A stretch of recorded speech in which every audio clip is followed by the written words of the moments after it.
All right, we are here with the Young Entrepreneurs Podcast, episode 2 with Patty Sida. Hey. You go by Sida Alvarez? Is that also part of your brand, your personal brand? Alvarez is my maiden name. Okay. Sida is my married name. Gotcha. Sida's short, so I like Sida Alvarez, but it's Patty Sida. Yeah, it works out nicely. Yes, it does. Thank you so much for coming on the show today. Thank really you. Excited to talk some entrepreneurship topics and get to know you a little bit as a person. Yes. Get to know about your business in particular.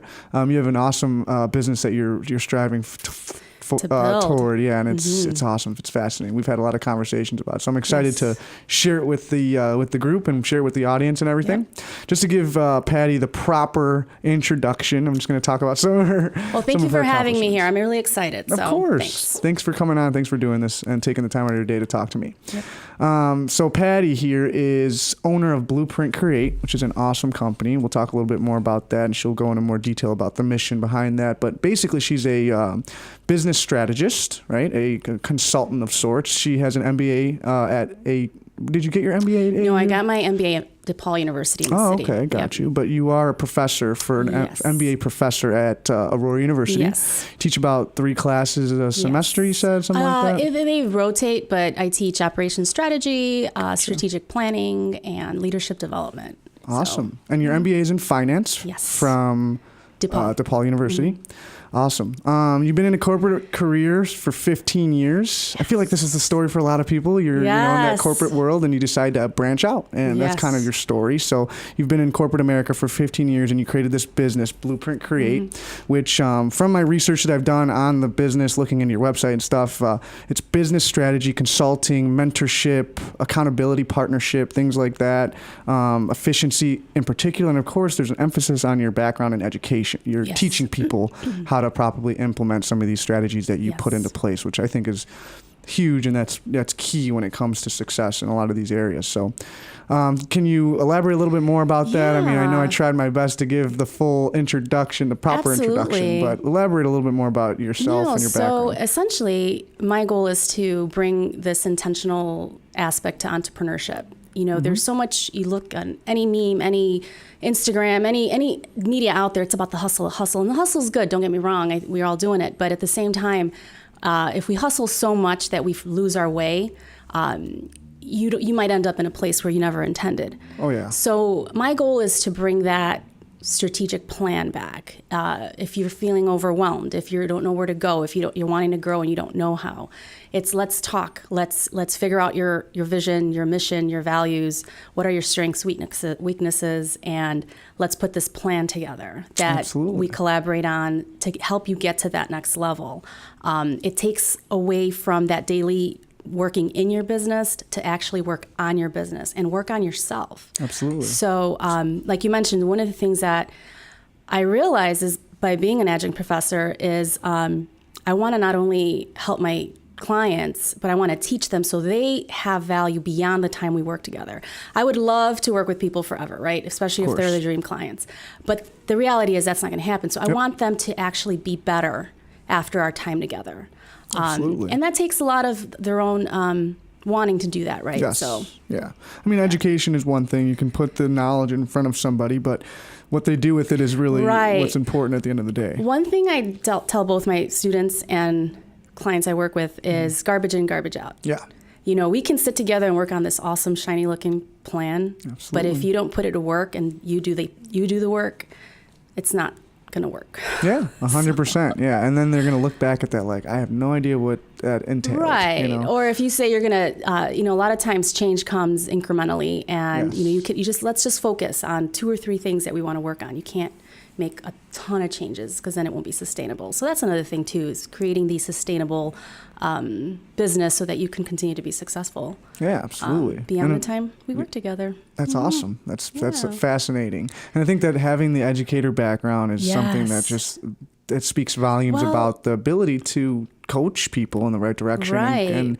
And like you said, not just do it for them, but educate them on how it's done, making sure that they're covering all their bases, and then setting good habits too for the future. Because eventually, like you said, you want to kind of let them go into the wild and let them go and grow up. Yes. Yeah, no, absolutely, and do their thing. And I want them to be successful. One thing I tell people is my success is dependent on your success. Absolutely. So I'm invested in that. Yes. And also, one thing that I've realized since I have been teaching since I left corporate is I'm a better educator and I'm a better consultant because of the two worlds I'm in. Absolutely. When I'm sitting in front of a class, and they're MBA students, so they're grown adults with careers and families. Absolutely. And when I'm sitting there, I can tell when I lose them. They're you, essentially, right. A little bit ago, not too long ago. Right. And I can feel the energy in the room. I can feel when I'm losing them. So I try really hard to develop my own tactics as a professor to keep them engaged, to keep them learning. So that's just increased my own empathy and listening abilities to my clients and being able to do the same. And then working with business owners and such, I bring that real world experience to the classroom. So it's worked out well. And I realize I really like teaching, and I've been doing it. So I think that's really what your business entails at the end of the day, which is great. It's a great adjunct into what you do in the classroom in comparison to what you do with your clients and sitting down with them and learning about their vision and their goals and stuff like that. It's all connected. Would you say that being an educator and teaching is instrumental in your success in working with some of your clients? Yeah, I think if anyone's working with a client, it's that ability to listen and have empathy. Absolutely. You have to be able to understand where someone's coming from. And if you don't have that, it'll be difficult, because then how do you connect to your audience? How do you connect to your client? How do you help them? Because at the end of the day, my work is not about me, it's about them. Absolutely. So that's very important. And being an educator, I just don't show up and talk. I mean, we're all invested there. It's a commitment by the students. They don't have to be there. Absolutely. Yeah. Right. They're paying for it, but they don't have to be there. They don't have to be there. And granted that it's a graduate degree they're striving for, that this is something they're doing to be better. So I don't want to go waste their time. So I'm very invested in when I go teach them. And I had to get that keen ability to listen and have empathy. And I mean, the classes, when I teach in class, so I teach online and in class. So the classes are from 6 to 9:45. Okay. So this is after long full-time job, maybe. Yeah. Absolutely. Oh, I want to say running the majority. Around with the kids or something. Absolutely. And, a lot of people have families and either girlfriends or husbands and wives or whatever kids. it is. And I mean, it's amazing that the types of students I have. They range from people that are already in business. There are some that just graduated. There are some that are making career changes. I've had police officers. I've had nurses. Oh, wow. I've had. It's really. So it's my. I have to be effective, and the way by doing that is really being able to read the energy in the room and being able to deliver. That's awesome. So. And, just to start, we're going to go into some personal questions before we get into the nitty gritty of the business part. Right. But I do want to leave some of the viewers in the audience, the young entrepreneurs who are listening, a little bit of insight on that in particular, because I think that's really important, is not everyone's an educator. Not everyone has the skills that you do as far as being able to read a room and seeing when people are losing interest or gaining interest or, fluctuating in that way.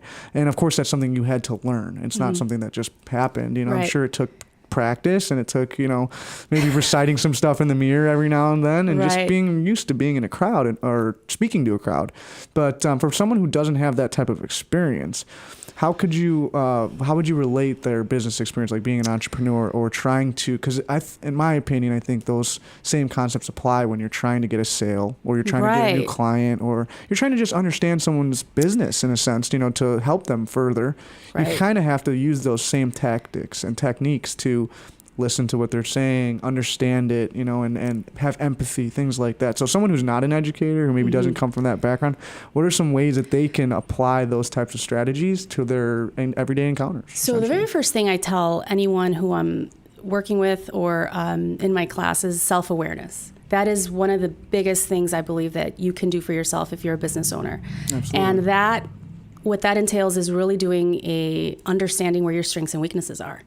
If if you realize that you're not that, if you don't have that empathy, well, maybe you need to do some training. Yes. Maybe you need to reach out to a mentor. 100%. You need to ask for help. At the end of the day, we wish we had it all in every component of being an entrepreneur, but we don't. So of course. Need to ask for help and but definitely take that time to learn. That goes back to my whole mission of working on your business, not just in your business. So developing those skills of empathy and listening and understanding your customer, that's working on your business. Yeah. So that means you need to intentionally take time away to work on that. Absolutely. And go learn and then come back and just hit it out of the park. Absolutely. Right? Put it in practice. What are some, like, in particular strategies that you've implemented besides having to actually be, teaching a classroom, but like some of the things that you've done in your personal life to help you get better at being empathetic or understanding or any of those things when you're talking to a classroom? So naturally, I've always been intuitive in that way. I mean, I can't say but I've always been that ability to listen to people and enjoying people's friendship and getting to know them. So I've had that, but in order to kind of increase that, it's always been feedback. Right? Getting feedback is always important. I also have taken a lot of time this last year to educate myself and listen to podcasts and reach out to people and things like that. So it's definitely getting the awareness and then doing the work to learn. Yeah, absolutely. Yeah. Taking the steps, implementation. Yep. Awesome. I love it. I just want to give people a little taste, just a little sugar cookie of some good stuff. A sugar cookie. So I feel that was good. That was meaningful. Yeah. I feel like a lot of entrepreneurs could benefit from having that type of skill or having that, learning it, being, or even if you're not, like you said, everybody's has their strengths and their weaknesses, their strong suits and whatnot. But just being able to understand that, I feel like, can also bring that empathy out in people. Yes. Like knowing where you stand. Because when you do present yourself in front of people and interact and engage with other humans, you give off that unique, genuine, vibe that people see and they resonate towards. I believe in that tremendously, that if you're different, that alone it's attractive. Yeah, I mean, I think that it's just an attractive quality, and it brings that out in people to go up to you and talk to you and engage with you and find that empathy, find what works for them, though. I think that's the biggest thing. I love what you said about self-awareness, because that's key when it comes to letting other people understand you and being genuine. It's just easier to communicate with people. You're not like hiding behind anything. You're just being yourself. And like I said, being yourself can be a very attractive thing to a business owner, to a person. That too, it is. And I think that's the biggest thing people struggle with. Oh yeah. So if anything, I would think that if you aren't an educator and if you aren't a teacher and you're not in front of crowds all the time talking, communicating, I think that what you said about self-awareness is probably the key takeaway is just find yourself first. And it takes some humbling too to get to admit that you need that help, right? Yeah, absolutely. But also you take that time and then you learn and grow, build that connection and grow, right? 100%. All right, so let's get personal. Oh, okay. Now the fun stuff. All right. So before we get into your business and all that, I just want people to get to know you more on a personal level. Yes. Again, this whole thing that we're doing with the Young Entrepreneurs Network and creating the Young Entrepreneurs Podcast in general is to just bring people together and be on a genuine level, so you can really get to know them and understand their personal quirks and stuff like that. I feel like that really is what resonates good relationships and brings people together. So first question out of the personal questions. Are you a hunter or a gatherer? Am I a hunter or a gatherer? I ask most people on this show the same question, but it's amazing. What do they say? I can't tell you that yet. I'll let you know after you answer. Okay. I'll let you know after. A hunter or a gatherer? I would say I'm a gatherer. Okay. I'm. Why is that? Well, in my eyes, a hunter's just going after it. And yes, I have to be a hunter sometimes. I have to go after it. But definitely a gatherer is more, in my eyes, at least, a gatherer is someone who's kind of more intentional, more like, let's get together and gather and do things like that. Absolutely. And bring groups of people together, I guess you can say, and communities together. That's exactly what I'm about, is bringing communities together, ideas together, collaborating. finding the value in groups and elevating all of us together. Yeah, it's like cultivation. Yes, right? I think of it that way. Yeah. Yes, cultivation. Like a gatherer technically goes on, gathers the cultivation. Yes, yes, absolutely. I love that. I'd say that, yeah. A lot of people say that they're both. Most I would people. say I was, I would say. But there's a percentage. There's a gauge. Right. I think that. There was a needle, I'd be more of the gatherer, but definitely have to be a hunter. Exactly. Yeah. I'd have to agree with you a little bit on that. I'm more of the gatherer, I think, than the hunter. Okay. I hunt, but at the same time, I enjoy more the gathering aspect of it. Community, being a part of something and seeing other people grow and strive and the stories that come from that, all that personal interaction. Yeah. All right, on to the next. Good answers. Good answer so far. So far. All right, so my next question is, if you had to pick one animal in the animal kingdom, which animal would you be? So I've had this conversation. I have 2 young daughters, Natalie and Vivian, and I would say a lion. A lion. I'd be like, Mommy, what animal would you be? Not a lioness, huh? Lion, the king of the jungle. The king of the jungle, Top cat. Yeah. That goes back to that hunting question. Yes, but lions are social. And they lions live in don't prides. do a lot of the hunting either. No, though. they don't. The lionesses that do the hunt. hunting. Yes, they sit back and they're the rulers. But yeah, that's cool. Yeah. Social animals. Yeah, that definitely goes right into that question about hunter-gatherer. It kind of plays into that same role because a lion obviously is a hunter. They're a predator. Yeah, and they're very dangerous. But they're more, I feel like, of that cultivator. They're ruling the kingdom. They're making sure things are going smooth. No one's stepping on anybody's toes, Right. Watch they a live Lion in a King, pride. Yeah. They're all hanging out. Exactly. It's more of a cultivation and community, I would say. Yes. And they are the leaders of just that. Next question. High school. Oh my gosh. Scary place. Gosh. Scary fun, amazing, no regrets, right? But what were you like in high school? High school, wow, that's taken me back. Well, first of all, high school was fun. I was born and raised on the south side of Chicago. That's an interesting high school Public situation. School. I proud Chicago public school graduate. You made it. Yes. A lot of us make it. A lot of us make it. Absolutely. Yes. So I was born and raised in the city, grew up on the south side. What was I like in high school? I had my group of friends,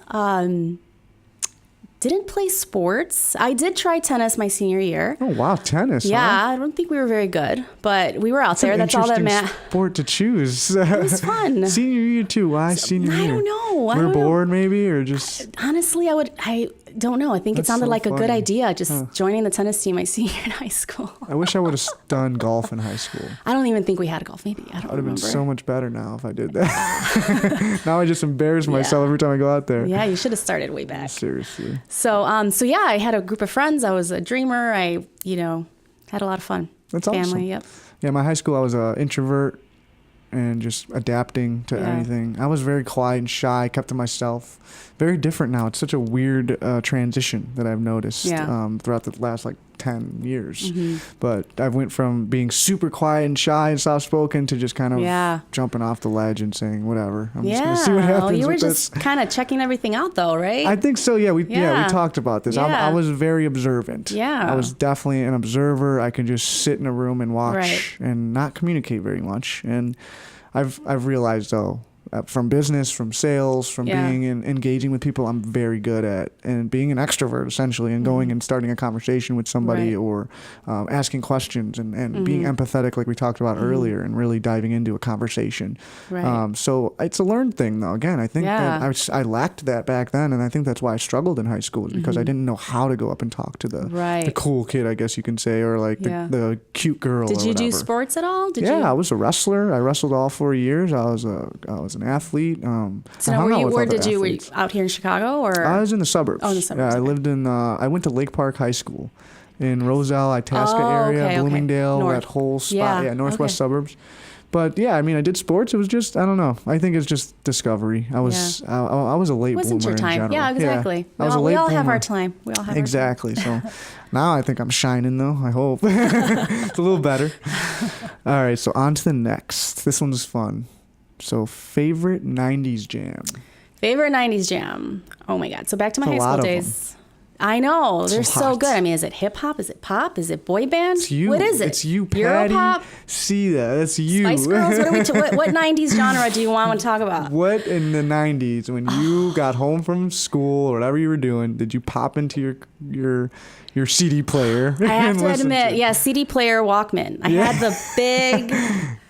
You got the book CD that you have to look through for the right CD, right? Yeah. You got the burned discs. There was like too. a zipper around it. Yeah, that's weird, burning right? CDs was the best, though. It was, though. There's something very fulfilling about that. Absolutely. Picking your songs and then burning them. Yeah, definitely. Oh, man. You know what? I was a New Kids on the Block fan. Yeah. So...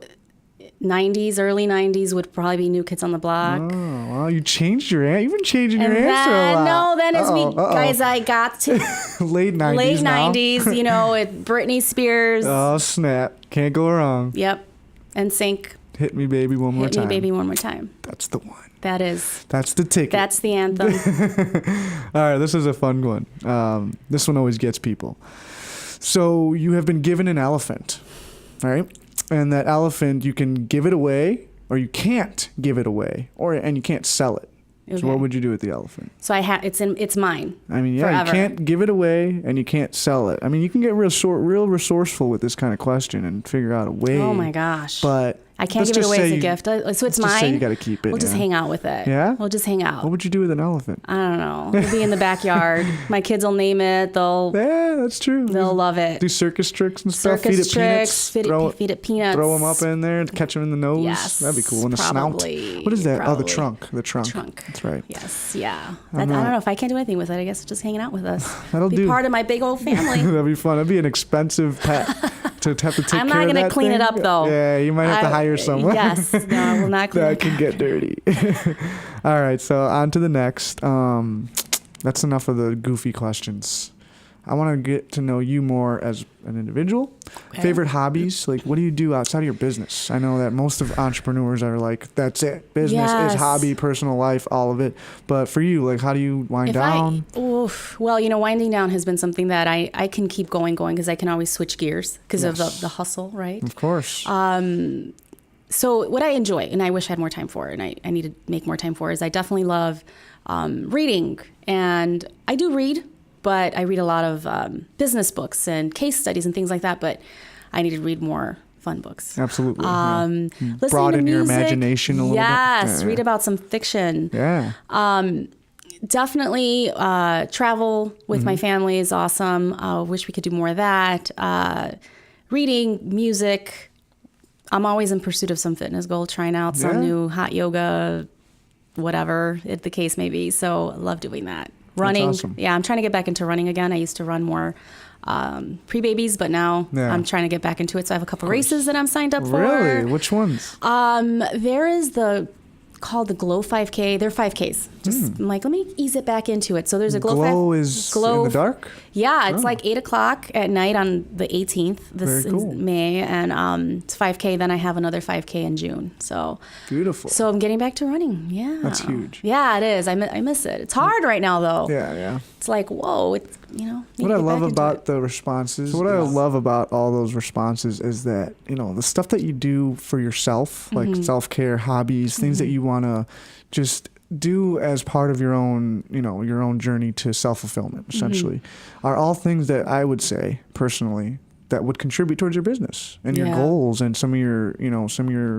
ambitions and things like that. Absolutely. For me personally, like reading a fiction book or watching a fiction show, something that's not real, but you absorb yourself into it, you become passionate about it. I feel like that unleashes something in entrepreneurs, and especially it creates more ideas. It makes you think outside of the box, and I think that's really important in this day and age, and as far as business goes, because that's the future, is being different, adapting, changing constantly. Things are rapidly moving. So to have that type of downtime to listen to a really good song that you love, or read a good book that just makes you think, makes you really expand your brain. Absolutely. Learning. Yeah. That's one of my, when I realized it's learning. A while ago, I used to have a New Year's resolution that I wanted to learn something new every year. So that was my goal, learn something new, whether it be swimming or boxing or whatever. So it's about learning, and definitely, with the whole wellness space, I mean, I love helping wellness entrepreneurs, right? Absolutely, Because I feel that if they're successful, then the world's a better place. So Absolutely. everything I'm learning about, running, but eating clean and things like that, Different that all forms kind of of exercise. right, going to acupuncture, going to the chiropractor, getting into, learning more about CBD and things like that. I mean, that's all things that interest me and would love to help those in those spaces. Absolutely. You got to check out Daily Strike podcast. We just interviewed Dr. Kareem and Adrian, who own Better Living Botanicals. It's a CBD company. Oh, and they're doing really cool stuff. Cool. I will check it out. They're awesome. You should check out the company too. Their website's amazing, and they got some really cool products.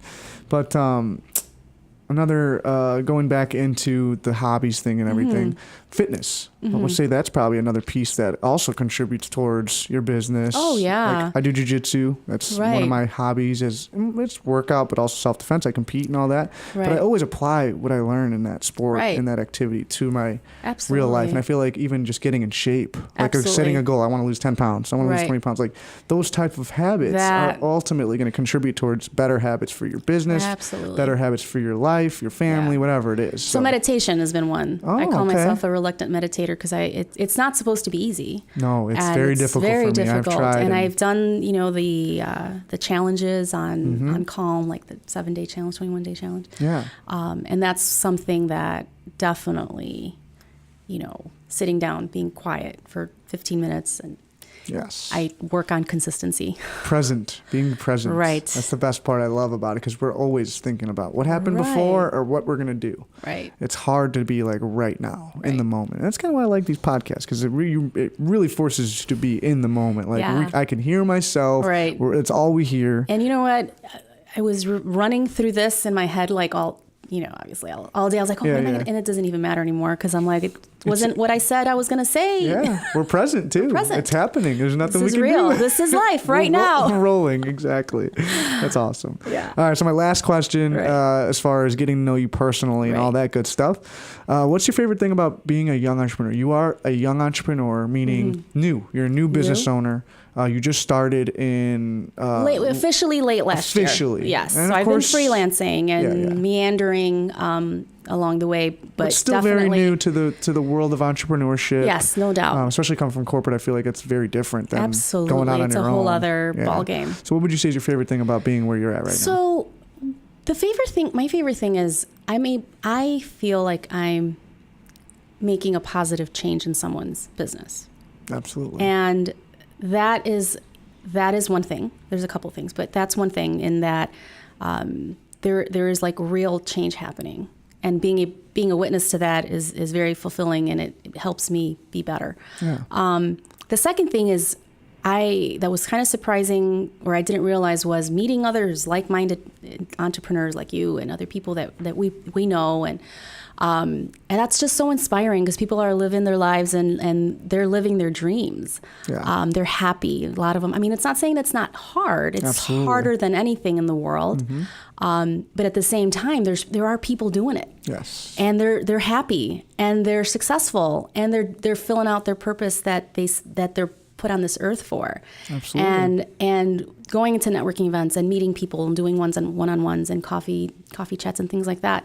That's been one of my favorite things, is that that inspires me to keep going. That inspires me to keep along my own journey. But that's making positive impact, and also being around people that are really making the world better. Yeah, absolutely. Through their products and services. Definitely. Yeah, and once you open yourself up to this world of entrepreneurship and you start meeting people and you start networking and meeting all these amazing people, it lights your fire. And that's just one of the same reasons why I love what I do. Right. It's free, there's a lot of freedom involved. That's the thing too, right? Especially if you have a family or something of that nature. But it's a hard balance. I mean, I thought working full time with kids and my husband, both my husband and I working full time. That's a struggle too. It is. Yeah. It is. And especially how demanding corporate jobs can be. Right. And then, you have your little ones that you want to be there for, and managing. It's a village. And it, even now that I'm not in a corporate career, it still takes a village. Yeah. I have wonderful friends and neighbors that help out with driving and things like that. And it takes a village. But it definitely is it's a hard balance still. Yeah. But I love being there for when my kids come home from school. Yes. So that's where I try to really create that space, right? Okay, let me cut it off. There's some days I can't, right? It's like, oh, you're home, yes. Yeah. Hold on, I'll be right back, right? But at the other times, I can take them to places and I can be there when they come home. So I think that's a huge aspect of it, the freedom. The freedom. So freedom is huge. That freedom. What I was going to say is that we have that freedom, but then that means, 9 o'clock, I'm back at it, right? Yeah. Back on the laptop, back, Yeah, I mean, you work for things. yourself. Everything that you do is instrumental towards your own success. You're not doing it for a business. You're not doing it for some other brand. You're not doing it for anybody except for you. So there is a sense of that encouragement, I think, and like that incentive to get up and do, other than someone who just works for someone else, and they're just like, I don't want to go to work today, I'm just going to call off or whatever. If they're not fulfilled, I mean, there may course. be some people out there that are actually enjoying it, or people that really should be entrepreneurs, maybe they're just doing that because that's the route they were told to go or whatever, I'm sure that's a lot of people who might even tune into this is people that were interested in or being an entrepreneur. And absolutely, and just like, where do I start, or is this even possible? And then hearing it from people like you, I think is going to really, change a lot of people's perspectives on the possibilities of getting out there and just doing. I think that's the biggest thing is just getting out there doing. When you do what you love, not working at 9 o'clock p.m. is nothing. It's like, whoa, really? I get to go back to work? Cool. It's prime time. Yeah, it's exciting. And I'm such a night owl, which is good and bad. I mean, I get so wide awake around 10 o'clock, 10:30, but it's not good because then my kids are up early and we have to get them off to school and so it's a double-edged sword, but I definitely, when the house is quiet and everybody's asleep, it's like, that's when the creative juices flow there. Yeah, that's when it really starts getting interesting. Yeah. I'm the same way. I work best at night, and sometimes it does get the best because my promotional product specialty business is, it's a morning business. A lot of these other companies that I work with, they're up early, construction companies, landscapers, things like that. And so I have to kind of balance that. But I'm young. I can get low amounts of sleep. And you don't have little ones waking you up early. Exactly. No, one of my goals, yes, you enjoy enjoy it. Just gotta worry about myself. One of the things that my habit changes I need to do is getting to sleep earlier. Yeah, so even though that is my prime time, I still have responsibilities in the morning that need to be. You can put your prime time somewhere else. Yes, you can implement some kind of a type of other habit that I'm sure will be better in the long run overall. Yeah. But I mean, entrepreneurship is awesome. And I'm hoping that people listening to this are like, I want to do that because that's the whole purpose of this. And I think that a lot more people that are maybe on the fence and unsure, there's so much potential. There's so much potential. You just got to get up and do it, I'm blown away sometimes when I hear about people's businesses and what they're doing. Yeah, working full-time jobs, things like that But too. when they're running a business and I'm like, you're selling that and you're making a living? You know what I mean? Yeah, It's just eye-opening. It's fascinating. Yeah. There's so much potential in the economy today. In the consumer's mind, anything's possible, So it's really cool to be in this time and be able to be an entrepreneur in general and be in this world. Yep. So let's talk about your journey. Let's talk about your journey to entrepreneurship. What got you started? Let's start with that. How would you say you started your journey to entrepreneurship? I know you started your business just recently, but I feel like for most, this kind of goes back. Yeah. So tell us a little bit about that. Well, even though I officially launched, November of last year, the seed was planted so long ago. It's always been there when I look back. When I look back, that wanting to start a business, that wanting to create, wanting to be a writer, wanting to, do things like that has always been there. And I've always been, I want to start this business, want to start that business. Having these ideas and things like that. And I always wanted to do it, but it just didn't, I followed the traditional path that obviously it was very good to me. I can't hate on corporate at all because I had the reason why I'm able to help people is because of all the experience I gained in corporate. Absolutely. And I made a lot of good friends and it was a good time. I got to travel.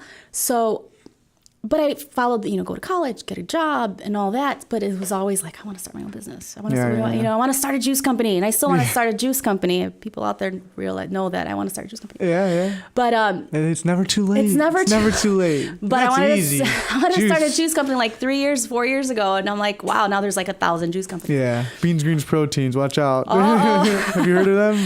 Through you. Yeah, they have amazing juice. He does really good marketing for you guys. I do marketing for everybody. You need to pay him. Yeah, right. I should start collecting. Yeah, so I heard about them through you, but no.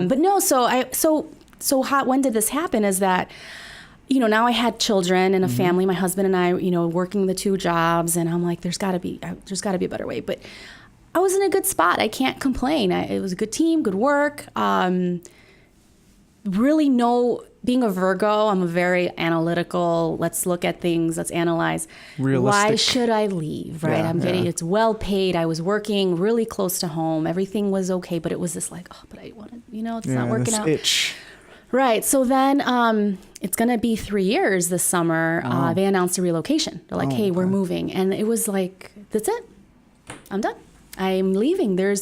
I realized a lot at that point that we are really the designers of our life and what we want our life to look like. Absolutely. And that's when I'm like, okay, if I'm not going to work full time, then I'm going to start a business. Yes. And I was doing pro bono consulting for arts organizations a long time ago. And back then is when I realized, I'm like, wow, there are businesses and entrepreneurs and that need business help, because not everybody needs to be a business person to start a business. Absolutely. But you definitely need that discipline and that focus, and you definitely need that strategic planning, and you need these skills that I have that I could bring. So years ago when I was doing the pro bono consulting, I realized, I'm like, wow, I would love to do this for wellness businesses, creative businesses, women-owned businesses, right? Mm-hmm. I would love to do this. So when I left corporate, I started freelancing.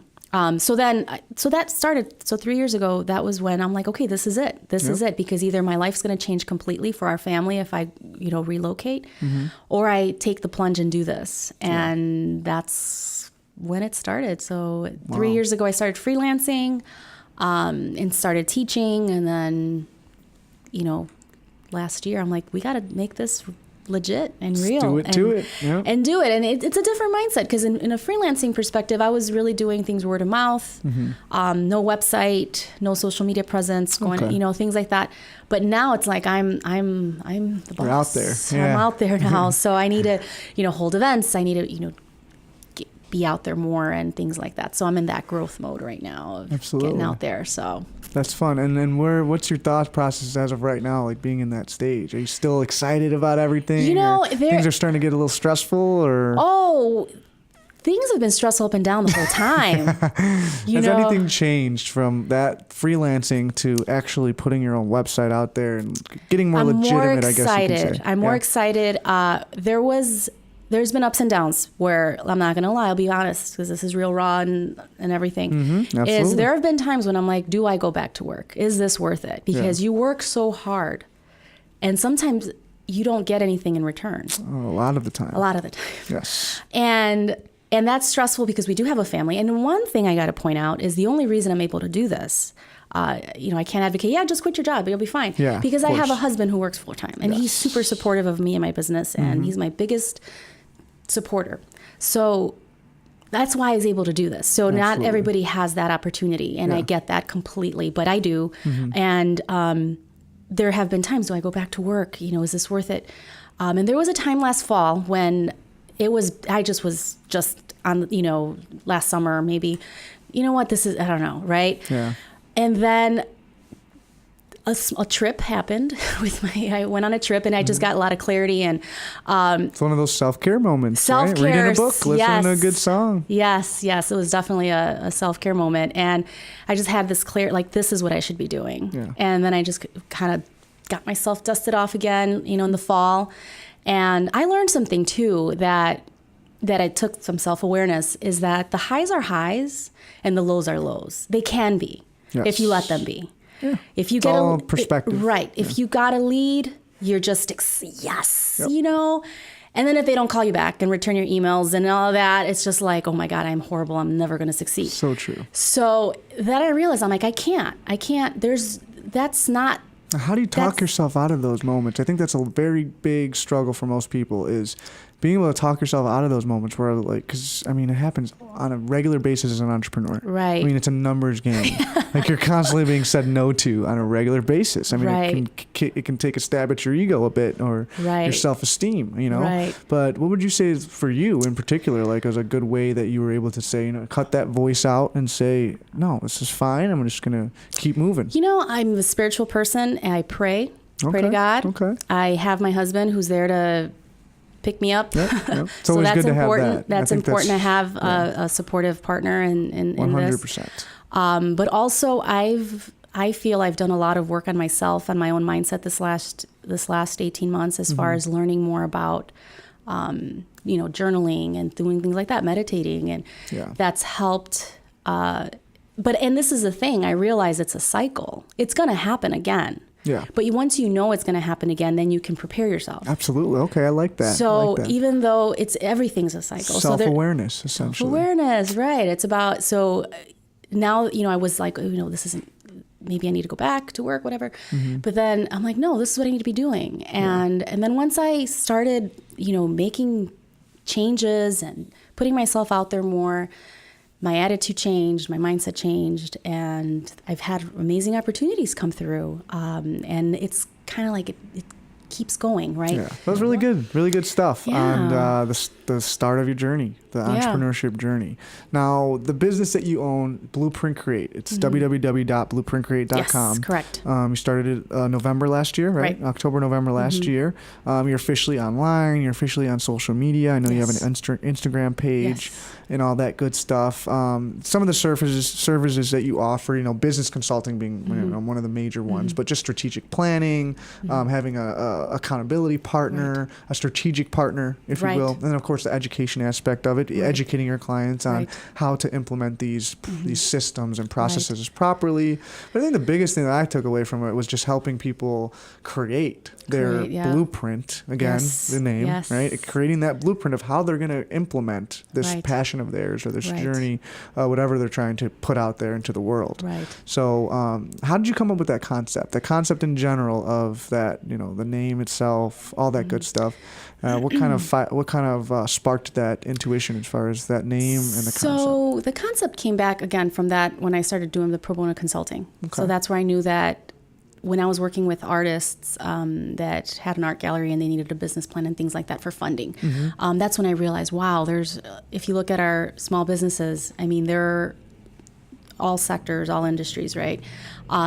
So I knew I wanted to do that. I wanted to bring that business acumen into small businesses.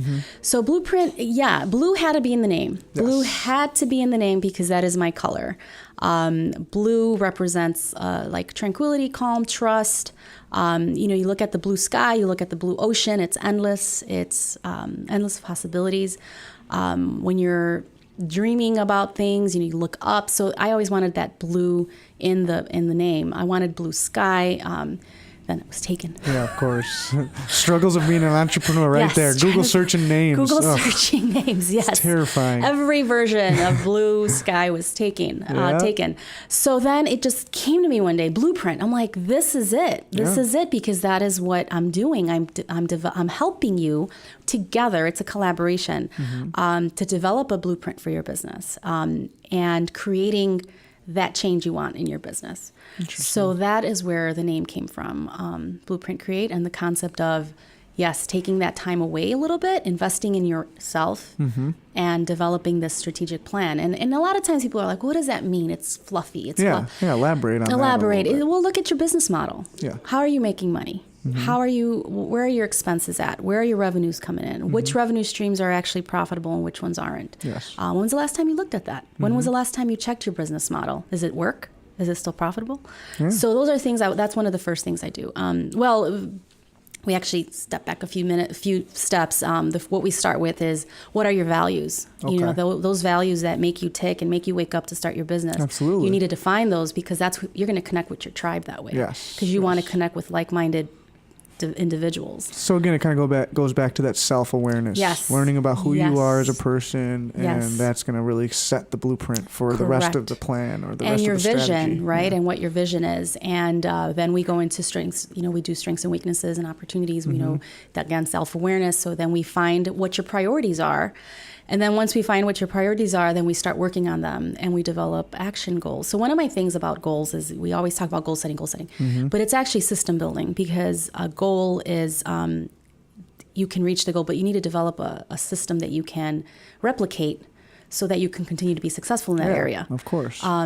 So that's where I come in, right? And in helping you do that and develop that blueprint to help you be more aware of where you need to be, reach your priorities, or prioritize and reach your goals. Yeah. Right. And then you help them also educate them on how they can maybe do that in other parts of their business, like create those same types of blueprints maybe. Yes. Or even for maybe another new business, because I know typically entrepreneurs, they like to branch out, maybe put their hands in a few different things. Right. And the teaching part, I think when it comes to that is, I'm helping you understand why your values are so important. Because if you start growing and you just start hiring people, you need to hire people that are also committed to your vision and your values. Absolutely. If you're a wellness entrepreneur and that's your thing, you're not going to hire people that don't care about wellness, because then they're not going to go to bat for your business. Absolutely. Yeah, it's going to tell in the service, in the experience. In the experience and the customer service. So if you're going to put someone in front of your customers, you have to trust them, right? Absolutely. Yeah. So it's all about that. So it's about really getting a handle on your business and then developing the action plan and teaching you why it's important. So that way, when you're doing a refresh in a couple of years, you're going to be like, wait, are my values still the same? Have they changed now that there's 100 people that work for this company? Absolutely. So they'll know that that's something they need to incorporate. And is that something that's going to happen often? I mean, that's the way I see it, is the adaptation and the change that's taking place. Yeah, the changes. Like I said, everything changes. You're going to have to reorder that blueprint eventually. You're going to have to relook at your values eventually. I mean, we change as humans every day. I've changed my mind on way too many things in my 27 years of life, So we adapt. Same here, and I have a few more years than you. I won't ask. But I mean, just over time, we change overall. That's just how we are as humans, I think. Right. And so I think that's a big part of it. Again, and I always go back your to customers change. You got to keep that in mind, right? Demographics change. So and people's interests change every day. So finding out who's into what you are offering now, compared to 5 years ago, even 2 years ago. 2 years ago, it could be a year ago. I told you 3 years ago, how podcasting has changed in the last 3 years. 100%. So it's all about that adaptivity. And again, I think the education, I always go back to that because I think that's very valuable. In my opinion, is just being able to teach people. Right. And it just makes you better. Like I always go back to jiu-jitsu. I love jiu-jitsu. I'm obsessed, if you can't tell. Yeah. But, in jiu-jitsu, like if I teach someone something, I just get so much better at it. Like just reiterating those little steps, the little details of a certain submission or position or whatever it is. Just sitting there and elaborating and teaching it to somebody is the best thing I can do for myself in a sense. But again, doing that for your clients and other business owners that you work with, I think is huge, because then they can also go and implement it and hopefully teach some way too. Be better. That's so at the end of the day is be a better entrepreneur, be a better business owner. Absolutely. That's awesome. All right, so on to the next. As far as the concept goes, you came up with this concept. We kind of understand why now, kind of the story behind Blueprint Create. How did you lay out your services when you first started? I know you started freelancing, right? Yes. That was the first step. But when you started your website and you laid out your services and you're kind of laying the concept out, like how did you present this to your audience? How did you present it to your potential clients? Because not just because freelancing is actually very big. People make a living off freelancing. Oh, absolutely. I started off like I'm going to help people with their business, right? Yep. And as I was meeting people, I started, I need back to business school, right? As far as I'm like, I need a survey. I need to understand what they need.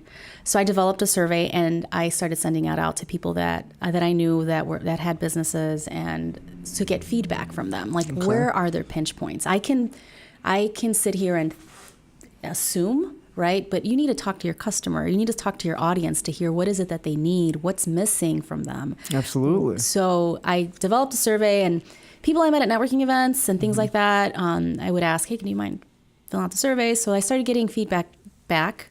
And then I'm like, initially I was actually freelancing a lot of things, not only just project management and things like that, but I found that people needed this bigger picture help. So even though I was saying, hey, yeah, I can help you with your, I can help you with your business. You need a project management. You need a marketing plan, content calendar, writing content. I was writing content for people's websites, things like that.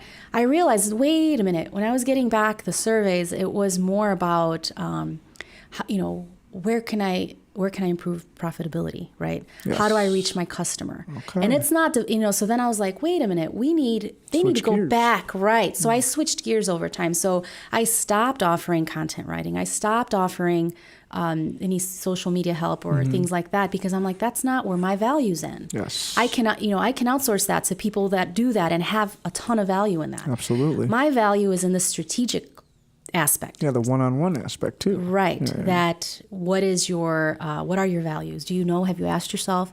Because then once you have that, like I said, it provides so much clarity. So doing the surveying and meeting one-on-one with people, that really helped me, because they're like, we need marketing help. And then I sit down to marketing help, and then it was not marketing they needed. They really didn't know what their message was. Yeah. So I feel like marketing is such a broad thing. Yes. So it's like when people say I need marketing help, everyone says they need, which they do, but a lot of times you need to take a few steps back and what is your target who's your target market? Yeah, absolutely. And then once we define that, how do you talk to them? Where are they at? Yes. What social media do they exist on? Absolutely. And you don't get that I need marketing, right? Yeah. And so then I realized, I'm not valuable in this space. I'm valuable in this space. So that's how I ended up changing how I offer things and where I'm at. And now on my website, I don't have that content writing or anything like that. Yeah, it's strictly consultation and consulting. Consulting, mentorship, strategy, developing action plans, accountability partner, things like that. So. All right. Well, I love your concept. I love the concept of Blueprint Create. I love the message, the story behind it. The fact that you've really dove into your own personal values, like you talk a lot about, and your own personal self, your persona, and created this awesome concept. I think that it's really going to be hugely beneficial for a lot of entrepreneurs, new business owners who are a little bit lost in this journey, trying to figure things out, especially the very passionate, driven ones who are kind of lack in that implementation phase and like getting stuff done and planning and stuff like that. I feel like a lot of entrepreneurs are like that. We have creative minds. We can think of a lot of really cool ideas, but it's hard to sit down and write them, turn them into reality. Yeah. Exactly. But I love the concept. I like how you changed from that freelancing. The way you presented it. Your audience changed. You built that audience. You went out and asked questions, and I think that a lot of entrepreneurs can get a lot from that because that's the key. Talk to your customers. Talk to your clients. That's the number one thing. Absolutely. Ask what they need. I feel like that's a fear in some people for business. Like they don't want to have to adjust. Right. Like you don't even want to ask the question, because then you're like, oh, so then I have to change my whole business now because this person wanted this, or the majority of people are wanting this. Right. But it doesn't mean you have to change all of it at once. It just means what's going on. I mean, consumer behavior changing is so prevalent, right? Absolutely. I mean, it's as new technology comes out, new apps, new everything. And as the youngins are growing up, right? I mean, they operate differently and listen and consume media differently. So it's like you have to be in touch with that, because then one day you're going to be Blockbuster. 100%. I love it. Yeah, and it's just that evolution that takes place too. It's just fascinating. Right. But you're really pointing people in that right direction, getting them to that phase of evolution. Right. But after discussing your concept, the way it changed and evolved, and just giving people some insight on that process, what it's like. What would you say is your ideal client with Blueprint Create? Like, what's your picture perfect client, a perfect person that's looking for what you have, and you can give them exactly that? So the ideal client would be someone who wants to work with me in the sense that it's not going to be something that you're going to be given. Like, here, you go do this. It's definitely a collaborative. Strategic planning is not a document. In the end it is, but it's a process. So I want partners that are going to work on the process with me. I like that you said partners. Yeah. That's huge. It's a we, it's not a you. So it's people that want to take the time and invest in themselves, right? And I would say the best word for that, proactive. Yeah. Proactive people. People who are like, it's like the person who subscribes for a cooking subscription of some sort because they actually want to learn how to cook. Right. Versus the person that just goes and hires somebody to make them meals and right. deliver And them to their home. There are people that will do that, right? Yeah, you know, and there's a market for that. Right. Absolutely. But then there's a market for the people who want to learn, you know, who people want to do it themselves, DIY kind of thing. Right. Yeah. Not only that, but like that definitely need that. One thing I found out about entrepreneurship too is that it can be lonely sometimes. Tell me about it. You know, you're by yourself. Is this a good idea? Is this not? Who can I? And it's that having that accountability partner and having that mentor help you through the process, right? Absolutely. Yeah. And it's a short. I mean, we can work together 3 to 6 months, right? So it's this time that we invest in in this business to help you grow. So my ideal client, someone who's willing to come and learn how they can be a better business owner and a better entrepreneur. Someone who is making changes in the world, someone who's out there changing communities and bringing people up and making the world a better place. Absolutely. My business, I want it to be a conduit for that. Absolutely. A gateway, essentially. Right. Or a conduit's actually a great word for it. Because I want, you know, the way I see it, binder. I want to make the world better through entrepreneurship. So if you're using technology, creating technology that's making the world better, if you're a business that's helping people, you know, I want to healing them mentally, physically. Right. You know, elevating communities and things like that. That's who I want to work with. That's a very genuine and sincere mission right there. Yeah. You know, really helping people. Yes. And I feel like most entrepreneurs at the end of the day, that's what they're doing. They are. Solving problems. You're trying to help people solve a problem, whether that's, I can't unscrew this jar. Oh no. Solve a problem. You just get one of those jar openers, you know. Simple as that, but it is that. You know, at the end of the day, you're helping people. You're giving them options. You're giving them resources that they can utilize. Resources, right. So you have your ideal clients. You know, you have the people that you work with well and that you know, okay, this is going to be a good fit. You know, you're ready, excited to get started with them. How do you handle unwanted clients or unideal clients, I guess you can say, or the clients that maybe you know when you sit down with them initially that they're not quite there? So here's one thing. I am very transparent. Okay. As far as when I meet with someone who's a potential that wants, hey, let's learn. I'm like, listen, let's talk. Let's see. It's essentially if it's a good match because we're all different. We're not all each other's cup of tea. So if I know someone may not be a good fit because they don't have the time or however, you know, people, I guess that, and then also maybe people that want things done for them. That would be someone else, right? Someone who, in the end, if someone just gives you a strategic plan, and if you're not invested in it, how is that going to work? It's a waste. Right. So definitely not the ideal client would be someone who wants things done for them. If they need, you know, if they need their social media updated, things like that. That's not something that I would focus on. And then people that are not willing to kind of take the journey with creating this plan for themselves, right? Yeah, and being transparent is, I think, the biggest part of that, and because it just sets it all out there right off the bat. You don't waste time. They don't waste time. Right. I think that's the best thing you can do for your business is to be transparent because then it's clear as day what your intentions are. Yeah, because one thing I realize is that there's a lot, again, you don't get a lot of calls back sometimes. Yeah. I'm like, why just can't they say I don't, not the right time or something, right? It's like I would rather, I think we're all all adults. We can handle it. I know that. Handle a little rejection, right? I'd hope so. Right.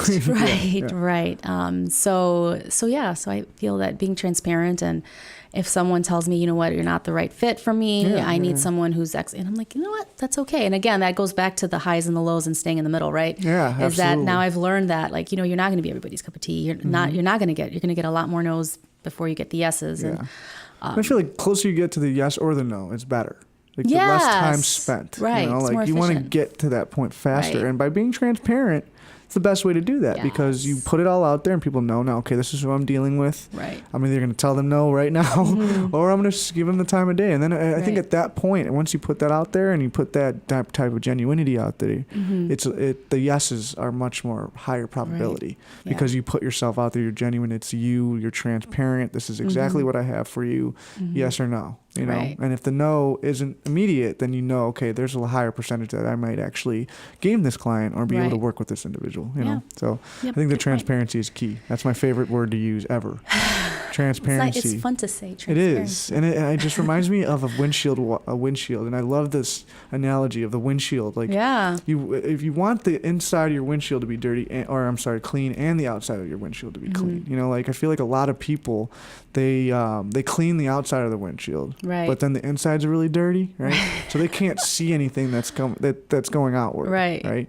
But then it's the opposite. You know, sometimes the outside of the windshield is really dirty, so people can't see you, right? You know, but you're true to yourself and you're being transparent. You know, so my biggest thing is you should never have to apologize for your actions, because what you're portraying in your windshield should always be there. That should be nice and clean so people can see right through and out, in and out. So that way you never have to say, "Oh, I'm sorry, I don't usually act that way." You know, like that shouldn't be a thing. You should just be yourself, and that way it becomes a parent who is going to resonate with you, who's not, who wants to do business with you, and who doesn't, you know, who wants to be your client or not, you know. So transparency. It's key. Yes, it is. Awesome stuff. All right, so that's it for the podcast. I mean, this was an awesome conversation. Thank you. I really enjoyed every little bit of it. Thank you. I think we got a lot of good key talking points about being an entrepreneur, some of the struggles, some of the things that people can improve on, just resources for the young entrepreneur. That's why we started this podcast, is just help people get through this journey and have, like you said, it's a lonely world, you know, to have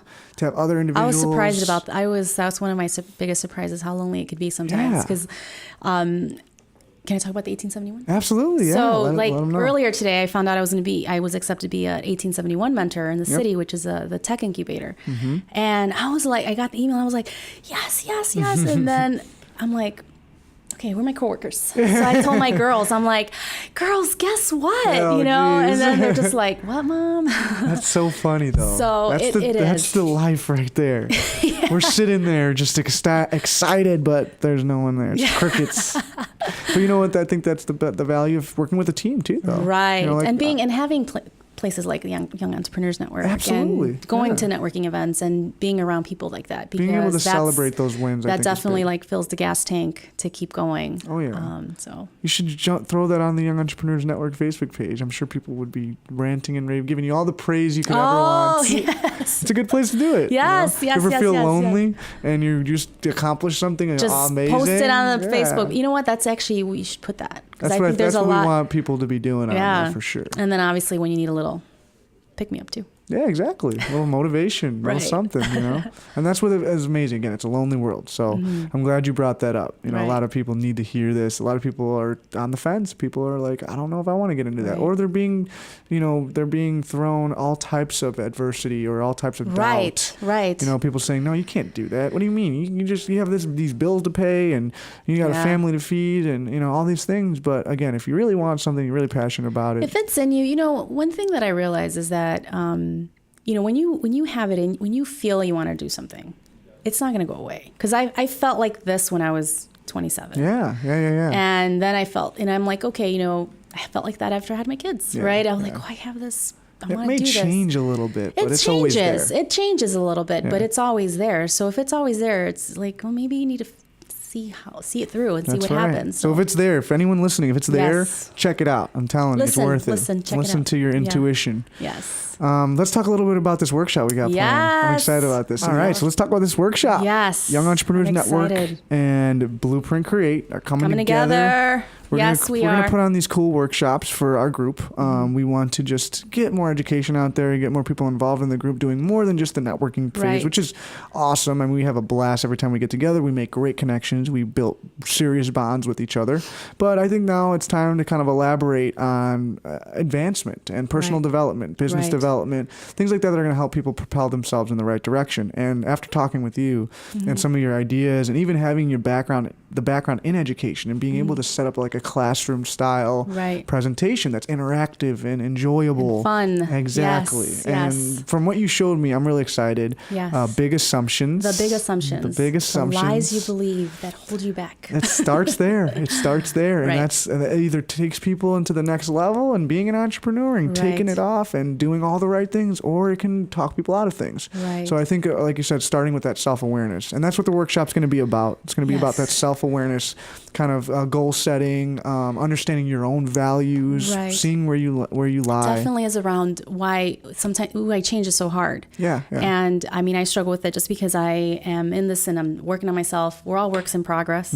And it's about why is change so hard and identifying why is it that we haven't been able to make a change in certain areas. Absolutely. So the workshop will be based on research done at Harvard that a business case that we've used in class that talks about the big assumptions, and these are those self-limiting beliefs. I think a lot of people hear that self-limiting beliefs, and it's this will be the beginning in getting you thinking about that. So we'll work through that. We'll learn about it. We'll get together and see what we can do. So we're going to post this as an event on the Young Entrepreneurs we are. page. We're going to make it live pretty soon. We've decided a date and a time. We are not sure about the location just yet, but we're working on it. It should be within the next week or so. I'll figure that out. Absolutely. But May 20th is the date, 6:30 p.m. Your amazing workshop leader will be there, Patty Sida. Thank you so much. Dropping some knowledge on you guys, and I'll be there for sure, just to show some support and be there to learn, of course, because I want to. There's tons I can learn out of this workshop myself. So I just want to be there to be a part of it, and just get more people to. Again, this could be that 1.5 hour to just work on your business. Take yourself out of that daily hustle, emails, calls. And just, hey, let me work on myself for a minute. Yeah, it's like that book. It's like picking up the book or throwing on a pair of headphones, listening to that good music that just gets you into that mode, brings out creativity, and gets you thinking about your success, your future, things like that. So I'm really excited to learn from you. I'm excited really to do it. excited for the group to get this opportunity to learn from you as well. So keep your eyes peeled. We're going to have a lot of details out very soon. May 20th, 6:30 p.m. That's what we're going for as of right now. Right. There is an event shortly after that, so anything that you learn at the workshop, hopefully you can apply it in networking and in the next week going forward, and we can have another really cool event on the 30th.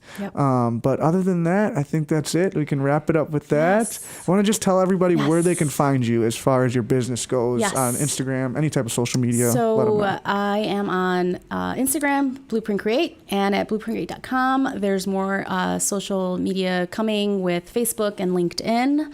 More to come. Sweet. We're super excited. So happy to have you on here, Patty. Thank you. I know we've been planning this for a long time, and we finally got the chance to do it. We're in the mics. We're in the zone. Can't believe it. An awesome experience to be sitting with you and just getting knowledge from you and learning about what you do and how it can benefit so many entrepreneurs. And thank you for having me. Really, this has been a learning experience for me, and I appreciate it. I appreciate it a lot. So thank you. So I'm excited for May 20th. Keep your eyes peeled, guys. Yes. The Big Assumptions Workshop. Patty Sida is going to be leading that. And this is episode 2 of the Young Entrepreneurs Podcast with Patty Sida. Thank you again so much for coming out and speaking with me for a while. And you guys have a good rest of your day. Thank you. Thanks have for a good watching. One. Thanks.